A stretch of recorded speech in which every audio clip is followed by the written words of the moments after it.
Bismillahirrahmanirrahim. Assalamualaikum warahmatullahi wabarakatuh.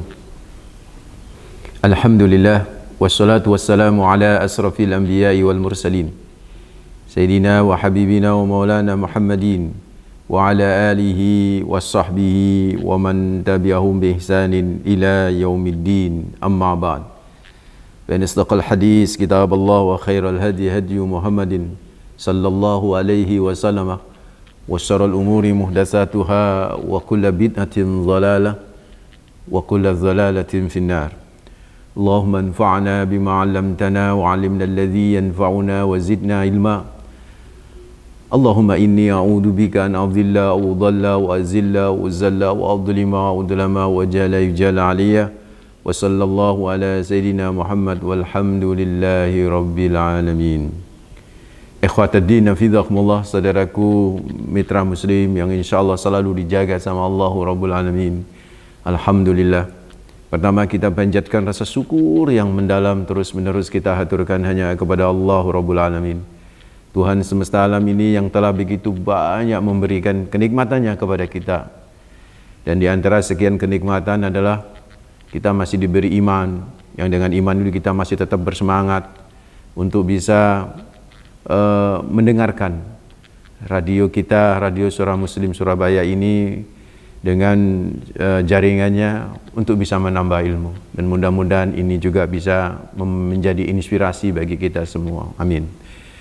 Karena itu tak ada kata yang paling indah sebagai wujud rasa syukur kita kepada Allah kecuali ucapan hamdalah alhamdulillahi rabbil alamin. Yang kedua, salam dan salawat terus kita persembahkan kepada manusia terbaik, pemilik pribadi yang sempurna, teladan abadi bagi kita, Rasulullah Muhammad sallallahu alaihi wasallam, dengan ucapan Allahumma salli ala Sayyidina Muhammad wa ala ali Sayyidina Muhammad. Semoga salam dan salawat kita kelak bisa menjadi syafaat bagi kita di hari akhir. Amin ya rabbal alamin. Ikhwatuddin hafizakumullah, mitra muslim yang insyaallah selalu dijaga sama Allah Rabbul Alamin. Pagi hari ini kita ingin membersamai Al-Quran, tepatnya surat Al-Baqarah ayat 197 sebagai kajian motivasi Al-Quran. Kita coba ingin menggali dari surat kedua ini, ayat ke-197, spirit dan motivasinya, yang saya kasih judul haji itu harus bawa bekal, jangan bonek gitu ya. Jangan bonek. Ini menarik, saudaraku ikhwatuddin hafizakumullah. Nanti akan saya coba kaji di sini ya. Kita gali spirit dan motivasinya. Allah berfirman dalam surat Al-Hajj, dalam surat Al-Baqarah ayat ke-197, Al-Hajju ashhurum ma'lumat, faman farada fihinna al-hajja fala rafatha wala fusuqa wala jidala fil hajj. وَمَا تَفْعَلُوا مِنْ خَيْرٍ يَعْلَمْهُ اللَّهُ وَتَزَوَّدُوا فَإِنَّ خَيْرَ الزَّادِ التَّقْوَى وَاتَّقُونِ يَا أُولِي الْأَلْبَابِ. صَدَقَ اللَّهُ الْعَظِيمُ وَصَدَقَ الرَّسُولُ وَنَحْنُ عَلَى ذَلِكَ مِنَ الشَّاهِدِينَ. Saudaraku mitra muslim hafizakumullah, ayat ini kurang lebih terjemahnya adalah Al-Hajju ashhurum ma'lumat. Musim haji itu ada di beberapa bulan yang sudah diketahui. Faman farada fihinnal hajja, barang siapa yang menetapkan niatnya dalam bulan itu untuk mengerjakan haji, maka fala rafatha wala fusuqa wala jidala. Maka tidak boleh rafas, tidak boleh berbuat fasik, dan tidak boleh berjidal, berbantah-bantahan di dalam fil haji, di saat mengerjakan haji tersebut. Wa ma taf'alu min khairi ya'lamhu Allah, dan apa saja yang kamu kerjakan berupa kebaikan, ya'lamhu Allah, niscaya Allah akan mengetahuinya. Wa tazawwadu fa inna khairaz zadid taqwa, dan berbekalah dengan materi, berbekalah dengan materi. Fa inna khairaz zadid taqwa, dan sesungguhnya sebaik-baiknya bekal at-taqwa, ketakwaan. Wattaquni, bertakwalah kalian kepadaku, kata Allah. Ya ulil albab, wahai orang-orang yang memiliki akal. Ayat ini saudaraku menarik seperti yang saya katakan tadi. Yang ingin saya bahas adalah ujung ayat ini. Wa tazawwadu fa inna khairaz zadi taqwa wattaquni ya ulil albab. Di sini Allah meminta kepada kita dengan permintaan pertama, wa tazawwadu. Wa tazawwadu, berbekallah kalian. Ini yang dimaksud bekal materi, bukan bekal imaterial, bukan bekal keimanan. Enggak, yang pertama itu wa tazawwadu itu adalah bekal materi. Dari mana kita mengambil spirit tafsir kayak begitu? Dari asbabun nuzulnya, di mana dari riwayat Ibnu Abbas di Sahih Bukhari itu disebutkan bahwa ketika ayat ini turun itu terkait dengan ahlul Yaman. Jika ahlul Yaman yahujuna wa la yatazawwadun. Jadi orang-orang Yaman itu ketika berhaji wa la yatazawwadun, tidak bawa bekal. Jadi ketika ditanya, nahnul mutawakkilun katanya. Allah, sudah kami pasrah sama Allah. Udah terserah sama Allah. Saya ini karena ibadah untuk Allah, maka saya i'timad, saya bersandar dengan Allah. Udah Allah, jadi nggak bawa apa-apa. Sudah bonek kalau bahasa kita, bonek kalau model kayak begitu tuh bonek, udah gitu. Maka faidza qadimu Makkah, maka ketika kemudian nyampe di kota Mekah, apa yang terjadi? Sa'alun nas. Yang terjadi saudaraku ikhwatadina fidzakumullah, dia minta-minta itu. Minta-minta akhirnya. Kenapa? Ya nggak bawa apa-apa. Akhirnya ketika sampai di kota suci Mekah, dia minta-minta ke orang-orang yang ada di sana. Fa anzalallahu taala, maka Allah pun menurunkan ayat itu. Yang di situ ada di ujung ayat itu, wa tazawwadu fa inna khairaz zadit taqwa wattaquni ya ulil albab. Kata Allah Rabbul Alamin, ya, berbekallah kalian. Harus berbekal materi, yang bawa panganan, yang bawa baju, ya kan, ya bawa ya semua persiapan yang berkaitan untuk kebutuhan haji itu ya harus dibawa itu bekal itu. Tapi tetap Allah ngingetin, jangan berlebihan. Kenapa? Fa inna khairaz zadit taqwa. Karena sebaik-baiknya bekal itu adalah ketakwaan. Maka dari sini saudaraku ikhwatadina fidzakumullah, mitra muslim yang insyaallah selalu dijaga sama Allah Rabbul Alamin. Dari ayat ini maka jelaslah bahwa seorang yang mau berangkat haji atau berumroh perlu bekal. Ini sekarang kata Mas Nasir kan memang ada yang belum berangkat. Materi ini bagi yang belum berangkat bagus disimak ya. Bagi yang masih lama berangkatnya juga bagus disimak sebagai ilmu, ya enggak? Bahkan ngapunten Mas Nasir, ini bagi yang sudah ada di Madinah pun ini juga bagus untuk disimaknya. Dulu pas waktu saya umroh, saya sambil mendengarin radio Suara Muslim itu. Memang beda waktu gitu kan. Sekarang ini jam 1 kalau salah ini sekarang. Jam 1 dini hari. Jadi nggak sempat mendengarkan. Biasanya yang didengarkan itu sore harinya itu biasa bisa, karena siang kita bisa sudah masuk ke hotel dan kita bisa santai itu. Jadi enggak apa-apa, ini tetap menjadi bekal. Karena memang yang namanya beribadah tidak boleh tidak berbekal. Semuanya berbekal, apalagi ibadah yang sifatnya finansial atau maliyah wa badaniyah. Jadi kan ibadah itu dibagi menjadi 3 kategori kan, mitra muslim hafizakumullah, oleh para ulama. Ada ibadah yang lebih kepada physically saja, yaitu ibadah badaniyah. Ada ibadah yang lebih kepada finansial saja, itu ibadah maliyah gitu kan ya. Dan ada ibadah yang keduanya, menggabungkan keduanya, yaitu ibadah physically, ibadah badaniyah, dan ibadah yang juga membutuhkan harta, yaitu ibadah maliyah. Nah, haji ini termasuk kategori ibadah badaniyah maliyah, yaitu ibadah yang bersifat physically dan finansial. Jadi namanya aja badaniyah maliyah itu kan kategorinya. Jadi mau nggak mau ya juga harus membutuhkan apa? Membutuhkan bekal. Dan bekal utamanya itu adalah materi gitu, saudaraku ikhwatadina fillah. Tetap Allah ngingetin gitu. Fa inna khairaz zadi taqwa. Ingatlah bahwa sebaik-baiknya bekal itu adalah ketakwaan. Wattaquni ya ulil albab. Jadi kata Allah, wattaquni, ayo kalian harus bertakwa kepadaku. Maksudnya itu jangan sampai bonek gitu. Ya ulil albab, baik, hei orang-orang yang punya akal. Jadi orang, mohon maaf, dari ayat ini mitra muslim hafizahullah, orang yang bodoh nekat gitu kan ya. Bodoh semangat saja ingin berangkat gitu kan. Tapi kan bekal dipokso-pokso. Itu tidak punya albab gitu kan ya. Dia tidak punya lub. Albab itu jamaknya lubun. Lubun itu apa namanya? Akal lah kalau bahasa kita itu. Jadi nggak punya akal itu kan ya. Jadi bodoh nekat tuh nggak punya akal. Jadi seolah orang yang hanya tawakal saja tanpa kemudian ikhtiar, tawakal. Ini kan haji kan juga tawakal, tapi tanpa ada ikhtiar materi juga. Ini juga masuk kategori tidak masuk ya ulil albab itu tadi yang dipanggil oleh Allah Rabbul Alamin. So, mitra muslim, hafizahullah, ayo berbekal. Yang mau berangkat nih siapin bekal mulai sekarang. Yang sudah berangkat ini bekalnya harus benar-benar diterapkan gitu kan. Apa bekal ini saudaraku ikhwatadina fillah?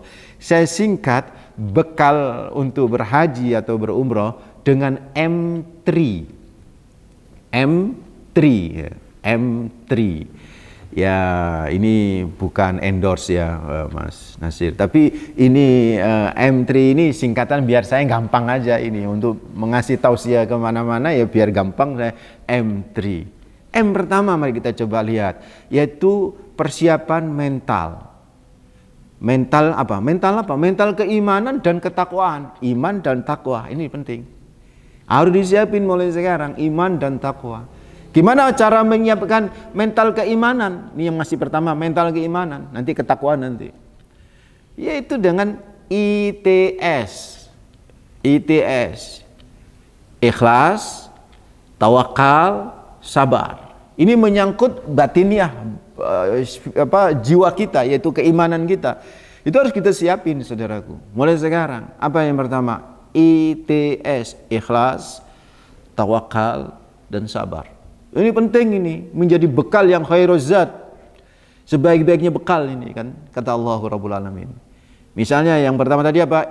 Ikhlas. Ayo kita harus sebelum berangkat muhasabah, introspeksi diri. Dengan apa caranya? Ikhlaskan diri sebelum berangkat. Ikhlaskan diri ini ada dua macam juga Mas Nasir.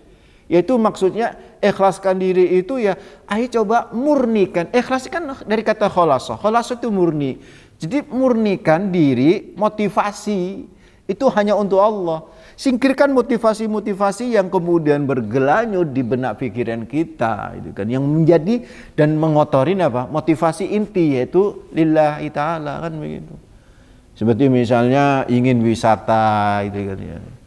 Delok wong haji Mas Nasir kan sekarang kan kita ini kalau ngelihat orang-orang haji di YouTube atau di televisi itu kan seneng banget gitu. Kita sampai ngomong, "Oh yo kangen yo iso nang apa nang hotel itu kangen, terus kangen nang Ja'fariyah, kangen nang jadi kangennya itu belanja."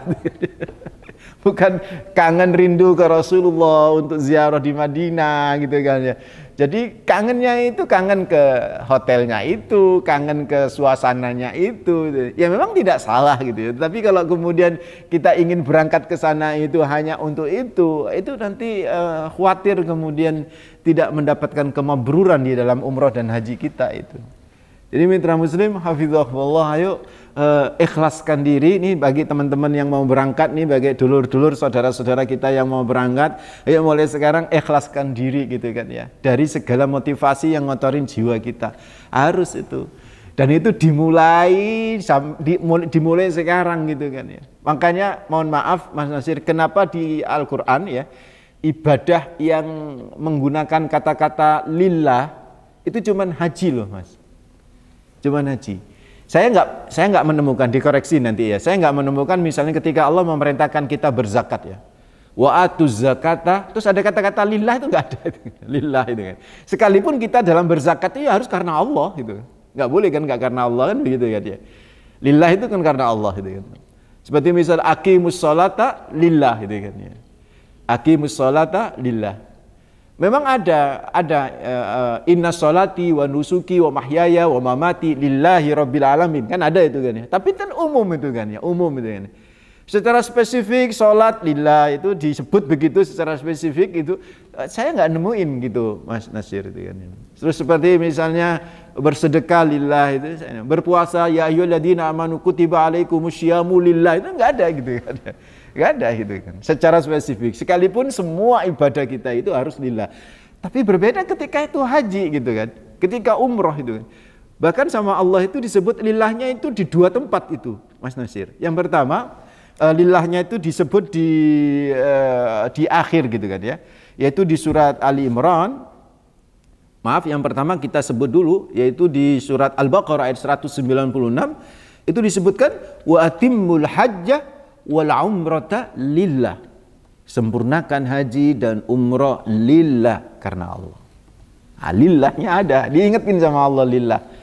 Terus di Ali Imran ayat 97, ya tadi kan 196 Al-Baqarah, ini Ali Imran 97, di depan disebut pada sama Allah, walillahi 'alan nasi hajjul baiti man istata'a ilaihi sabila. Disebut walillahi 'alan nas. Jadi disebut tuh. Seolah Allah ingin mengatakan kepada kita dari mulai awal sampai akhir, dari mulai depan sampai akhir gitu kan. Kan disebut akhir sampai depan itu kan ya. Di akhir watimul hajja wal umrata lillah di akhir. Kemudian walillahi 'alan nasi hijjul bait itu di awal. Seolah Allah ingin mengatakan kepada kita, ayo kalau Anda berhaji, kalian kalau berhaji berumrah ke tanah suci, ke tanah dua haramain, maka dari mulai awal perjalanan sampai akhir gitu kan, selesai perjalanan semuanya lillah, Saudara.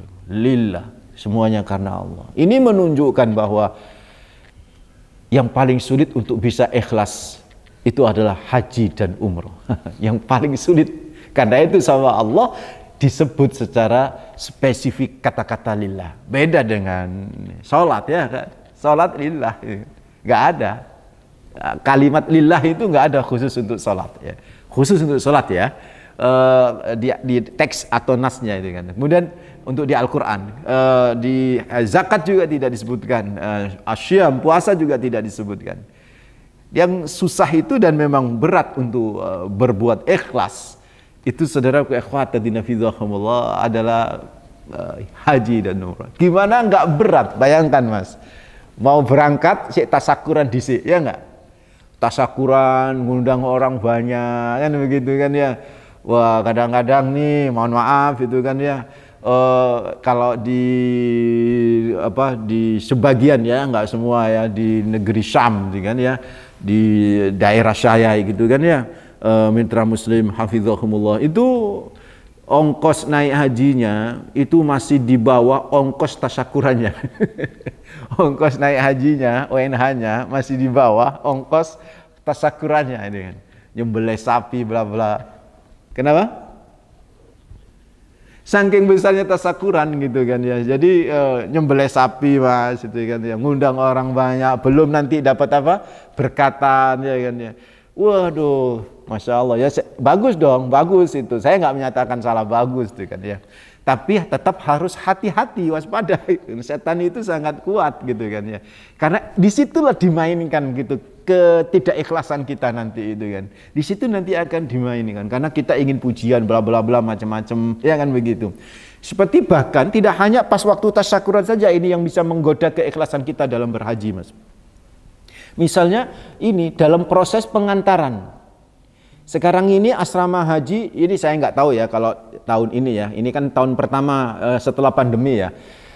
Sebelumnya itu Masya Allah ketika saya juga membimbing manasik haji itu yang saya dengar dari teman-teman yang berangkat tuh Mas, itu ada yang nganter itu misalnya kebetulan dia juragan becak, yang nganter tukang-tukang becak anak buahnya itu. Dari mulai rumah dia sampai ke Klampis itu kan, daerah asrama haji itu. Bayangkan. Ada yang kemudian pakai forrider ya nggak ya, yang pakai sirine bla bla bla macam-macam itu kan ya. Ada kebetulan karena dia bikers ya kan, dia yang suka motor tuh kan ya. Wah, dikawal oleh motor. Kebetulan dia pakai motor Vespa misalnya gitu, dikawal oleh banyak Vespa itu ke asrama haji. Jadi kalau asrama hajinya itu nampung ya kan, jalannya itu kalau yang berangkat yang masuk ke sana itu cuman yang berangkat, itu sebenarnya nggak crowded, tapi karena yang nganter itu, jadi orang sekampung nganter semua itu misalnya. Nah itu, dan hati-hati, bukan tidak boleh gitu loh ya, bukan tidak boleh, cuman hati-hati itu bisa mengotorin kita yaitu keikhlasan kita, motivasi kita. Mungkin awal-awal dia ya memang karena Allah, tapi karena banyak yang menyanjung, banyak yang memuji, banyak yang kemudian memberikan selebrasi istilahnya, selebrasi gitu kepada dia untuk sampai ke asrama haji, untuk berangkat. Wah, itu nanti hati-hati bisa mengotorin tuh. Makanya mitra muslim, ayo yang penting ini ikhlas ini adalah apa? Yaitu bersihkan segala motivasi kecuali motivasi karena Allah.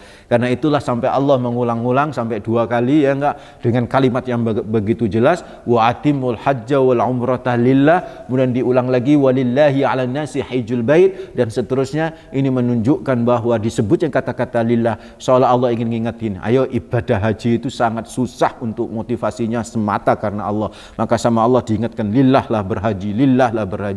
Ini ikhlas ya kan ya, yaitu ikhlaskan diri, murnikan diri, motivasi kita ketika kita berhaji. Masih makna ikhlas, yaitu apa? Ikhlaskan diri itu maksudnya murnikan diri jiwa kita dari segala dosa, Mas.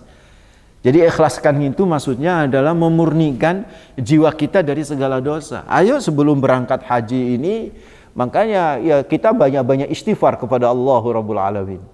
Itulah kenapa ulama-ulama dahulu, Mas, ketika sebelum berangkat haji kan minta maaf kepada handetolan gitu kan. Ya bisa jadi mohon maaf kedendaman seseorang karena pernah kita zalimin ya, Mas ya. Mitra muslim hafizakumullah, itu bisa menjadi mahjub kita, penghalang kita, membuat beratnya kaki itu melangkah, nggak ada kemudahan gitu. Makanya ulama-ulama menyarankan sebelum berangkat itu kemudian kita silaturahim dengan tetangga itu kan ya. Makanya kemudian muncullah ada istilah tasyakuran karena tetangganya yang diundang gitu kan ya. Mungkin kalau datang satu-satu ke tetangga itu kagak ada waktuan begitu kan. Tetangganya diundang kemudian mengucapkan mohon maaf kalau ada tutur kata yang salah, kalau ada sangkut paut berkaitan dengan finansial yang mestinya jatuh tempo sebelum saya berangkat, tolong diingatkan supaya saya lunasin. Itu semua seperti itu supaya apa, saudaraku, nggak ada beban kita untuk bisa berangkat. Ini bekal yang pertama, bekal yang kedua yaitu ITS kan. ITS, T itu tawakal, saudaraku, tawakal. Ini juga penting, ini tawakal ini kan ya, pasrah itu kan ya. Karena kadang-kadang kita kan berangkatnya itu masih kepikiran, Mas. Masih kepikiran banget. Kepikiran anak ditinggal, kepikiran bisnis, kepikiran rumah, kepikiran mobil, kepikiran semuanya gitu. Sudahlah, kalau sudah ditakdirkan sama Allah, mitra muslim, tahun ini berangkat, sudah semuanya serahkan kepada Allah. Karena ketika jenengan sudah menjadi duyufur rahman, jadi istilahnya duyufur rahman, tamu-tamunya sang rahman, sang pengasih, yaitu Allah Azza wa Jalla Jalaluh, ya Allah akan memberi fasilitas, memberi hidangan yang bisa jadi min haitsu la yahtasib. Sudah pasrah. Man dakhalahu kana amina, kata Allah. Siapa yang masuk kota suci Mekah aman nih gitu kan ya, aman. Udah kita berpikir seperti itu saja, selalu berpikir positif, semua ada yang jaga, keluarga yang tinggal Allah yang jaga kan begitu kan ya. Di sana juga Allah yang jaga, nggak usah kepikiran nanti aku ya apa ya, nanti aku ya apa. Orang kalau banyak kepikiran negatif, Mas, kan ana indadzoni abdibi, aku mengikuti persangkaan hamba aku kan begitu kan. Ya jadi negatif beneran, sudah selalu positif. Apalagi sekarang ini saya dapat informasi ya, Mas Nasir, kalau di zaman-zaman saya tahun-tahun yang lalu itu tidak dikasih makan secara total gitu kan. Kita kan sudah dikasih uang balen. Kalau yang reguler nih ya, saya bicara yang reguler ya, nggak bicara yang VIP. Yang reguler itu kan dikasih uang balen. Uang balen itu living cost itu 1.500 real.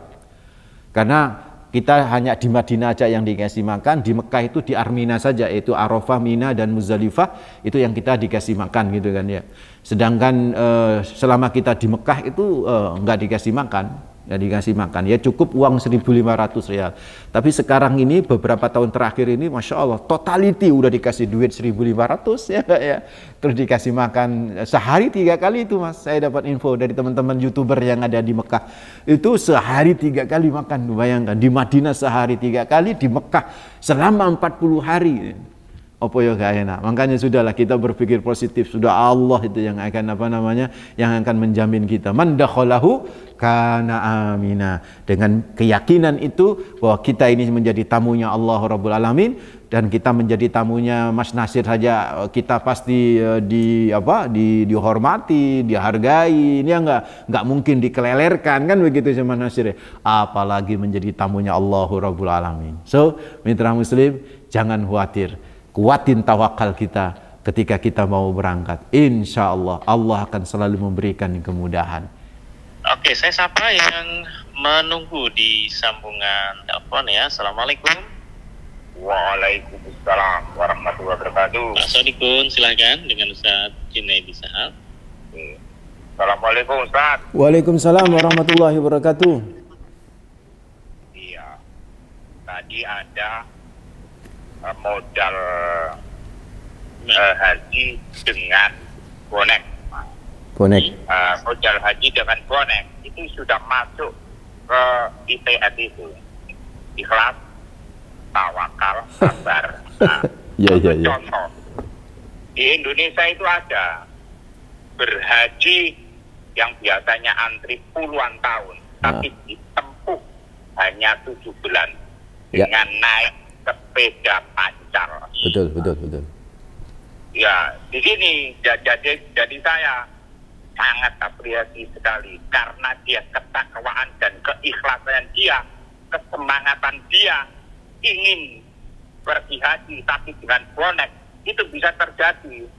Jadi kita tidak bisa menyalahkan orang yang bonek itu. Itu semua itu kalau Allah kendaki diiznilah maka akan bisa terlaksana. Buktinya Muhammad Fauzan itu kan bisa menggegerkan di Arab Saudi, bisa itu masuk ke dalam portal Islam itu kan beritanya itu kan. Itu bagaimana itu kan. Baik, bagus. Terima kasih. Assalamualaikum warahmatullahi wabarakatuh. Jadi memang harus kembali ke kamus mungkin ya Mas Nasir ya, istilah bonek gitu kan. Jadi di depan tadi sudah saya buat ini ya, buat batasan ya, bonek itu adalah orang yang tidak ada ikhtiar gitu kan. Bonek itu orang yang kemudian dia bodoh nekat yang kemudian tidak ada perhitungan dan sebagainya. Jadi kalau yang dicontohkan kasusnya Muhammad Fauzan yang berangkat naik sepeda itu menurut saya tidak bonek dalam arti yang saya katakan. Mungkin bonek dalam arti nekat, tapi nekatnya baik ikhtiar kalau bahasa kita begitu kan ya. Jadi tidak hanya nekat itu kalau menurut saya, tapi tetap itu Pak Sodikun. Beliau ketika wawancara saya dengar wawancara beliau, saya melihat YouTube ya. Melihat wawancara beliau, bahasa Arab juga bagus menurut saya. Wawancara beliau ketika ditanya apa suubahnya itu kan oleh hostnya itu kan, suubah itu kesulitannya itu apa itu kan. Dia menjelaskan ada kesulitan fil jauh itu cuaca itu kan ya. Terus yang paling yang susah itu adalah ketika berkaitan dengan spare part. Loh itu kan nggak bodoh nekat tok, itu bodoh duit itu. Berapa roda yang harus diganti, berapa rantai yang harus diganti. Itu kalau nggak ada duit nggak bisa, Pak Sodikut. Jadi maksud kalau kita kembali ke asbabun nuzul itu tadi, orang-orang Yaman itu yang kemudian la yatazawwadun, mereka yang tidak berbekal sama cuman bondo apa yang melekat di baju gitu. Nah, itu yang saya maksud bonek gitu. Tapi kalau kasus seperti Muhammad Fauzan yang kemudian dia bergerak dari Indonesia, emang ngurus visa nggak pakai duit? Pakai duit itu. Emang paspor juga nggak pakai duit. Emang nggak makan, gitu kan? Kan harus makan itu kan. Harus makan di tengah jalan, harus beli minum. Kan kadang ada trip yang panjang banget itu kan, yang di situ nggak ada konjen, nggak ada kedutaan Indonesia kan begitu. Di situ kan ya butuh makan, dan itu butuh duit. Coba tanya kalau sama beliau kalau sudah balik ke Indonesia, berapa biaya? Itu dulu ada namanya Pak Lili ya, yang ke Mekah juga ya, pakai sepeda motor Yamaha itu kan ya. Itu juga itu biayanya lumayan itu. Cuman akhirnya di tengah jalan karena biaya habis, itu banyak yang bantu dari grup-grup sepeda atau bikers itu kan. Artinya kan tetap harus ada ikhtiar gitu di awal itu.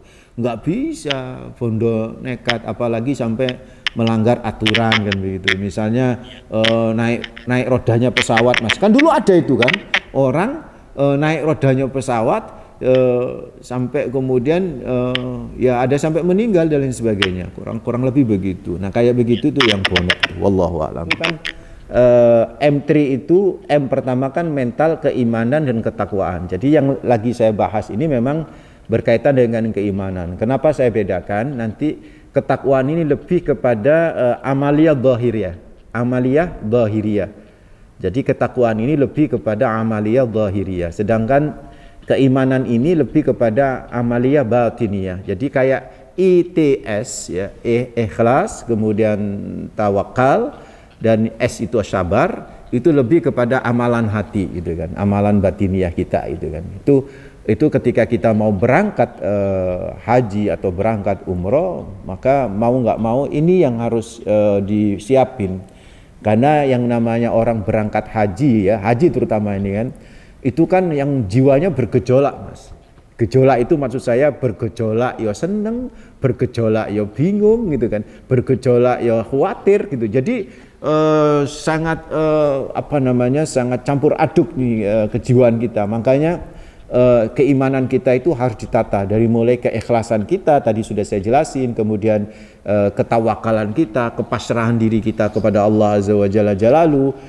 Kemudian yang ketiga yang belum saya bahas yaitu kesabaran, ya nanti insya Allah akan kita bahas pada pertemuan yang berikutnya mungkin ya itu.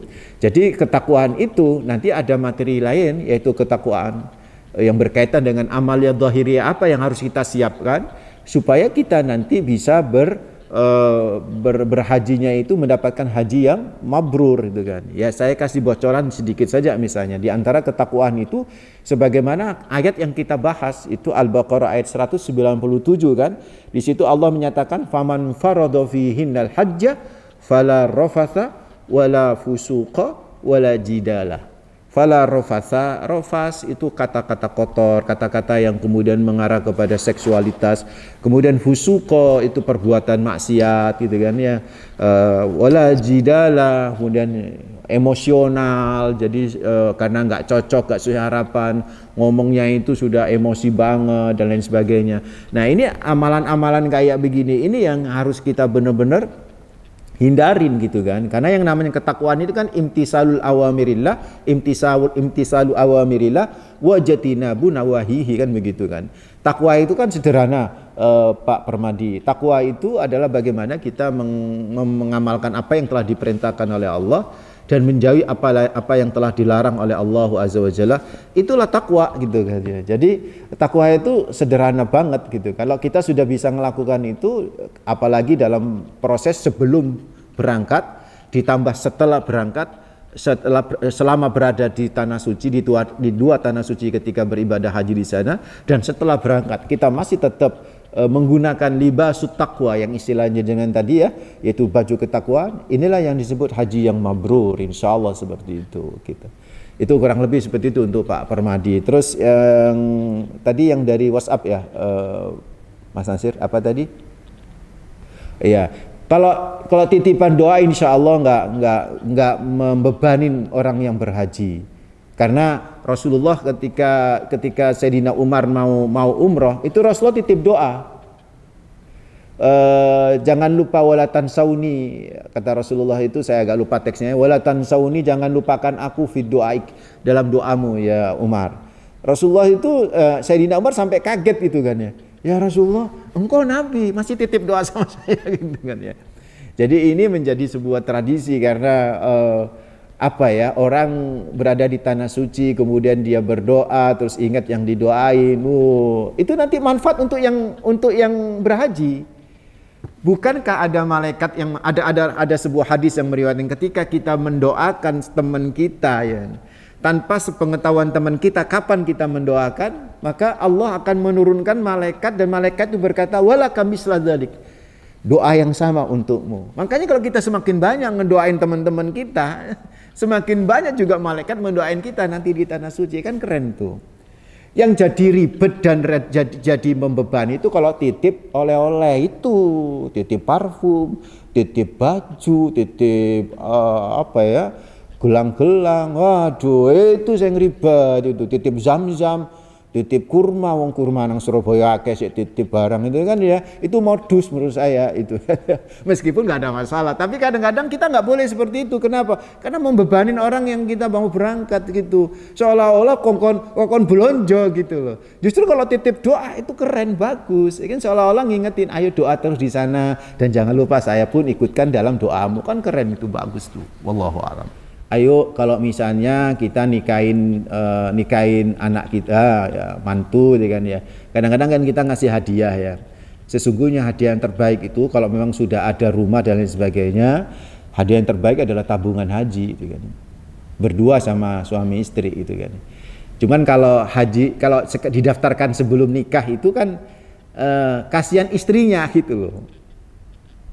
Nggak bisa bareng gitu, pasti nggak bisa bareng, nggak bisa. Karena ya repot memang. Makanya ahsan afdol itu pas waktu akad nikah hadiahnya, atau kalau sudah ada calon sudah mau akad ya hadiahnya langsung tabungan haji itu. Itu kan sekitar 35 tahun atau 40 tahun. Ya kalau nikahnya usia 25 ya masih bisa lah, usia-usia 60 masih bisa berangkat itu. Masalahnya kalau usianya 50 tahun Mas terus baru nabung, itu ada khilaf di kalangan ulama itu. Apa nanti masuk istitoah atau tidak gitu kan. Karena kalau sudah usia 50 ya berarti kan 40 tahun, 90. Masuk kategori istitoah dengan usia segitu tuh. Itu masih khilaf di kalangan ulama. Tapi punya azam, punya keinginan untuk menghajikan anak dan lain sebagainya, itu sesuatu yang appreciate, sesuatu yang luar biasa. Bagus itu kan ya. Mudah-mudahan ijabah dan mudah-mudahan qabul hajat insyaallah Bu Maryam ya. Amin ya rabbal alamin. Saya pikir itu close ini ya. Selesai. Ya, nanti untuk S dan selanjutnya ada ketakwaannya, ada materinya, berikutnya insyaallah akan kita bahas pada pertemuan yang akan datang. Mohon maaf lahir batin, aqulu qouli hadza wa astaghfirullah li wa lakum innahu huwal ghafurur rahim. Assalamualaikum warahmatullahi wabarakatuh. Dhuhra dinul muayyad biduhurin Nabi Ahmad ya